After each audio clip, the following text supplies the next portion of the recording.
Professeur Alain Séry, faut-il avoir beaucoup souffert dans sa vie pour s'intéresser à la douleur? Alors pas forcément, et heureusement. Par exemple, on n'est pas obligé d'avoir un cancer pour s'intéresser à la douleur du cancer. Non, absolument pas. On peut s'intéresser à toutes les douleurs sans avoir souffert.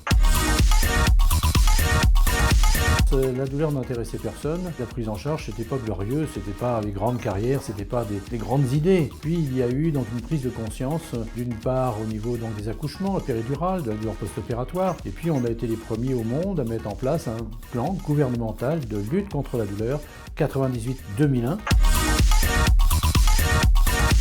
Et il y a beaucoup de protocoles, et il y a 84 auteurs, c'est énorme. Ça veut dire que chacun y a mis de sa patte, mais aussi avec son expérience personnelle. Et c'est ça qui intéresse les médecins, c'est l'expérience des autres pour pouvoir donc apprendre et puis faire en sorte qu'on améliore la qualité de prise en charge de la douleur de nos patients.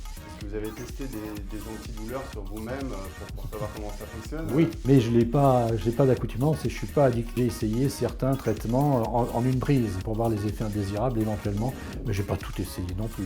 Et ça défonce bien la morphine? Non, j'ai pas utilisé. Si, j'ai utilisé la morphine. C'était il y a une vingtaine d'années, il y avait des nouveaux opiacés qui arrivaient dans nos pratiques.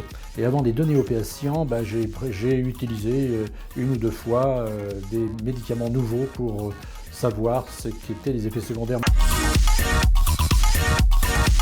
Ne pas traiter la douleur aiguë entraîne des modifications au niveau du système nerveux central et moelle et supraspinal qui favorisent la chronicité des douleurs. Et ça, c'était quelque chose qu'on ignorait. Les douleurs brèves, on dit c'est pas grave, ça dure pas longtemps, mais la répétition des douleurs brèves, quand elles sont pas prises en charge, eh bien fait le lit de la douleur chronique. Donc ça me semble très important. On a longtemps dit c'est un problème de santé publique. On a fait une erreur. Il fallait plutôt aller dans le versant c'est un problème de société parce que ça a un coût, parce qu'il y a des répercussions sociétales, parce qu'il y a des pertes d'emploi, des changements d'emploi, il y a des divorces, des séparations, des fins de droit, etc. Et tout ça, ça a des conséquences sur la société.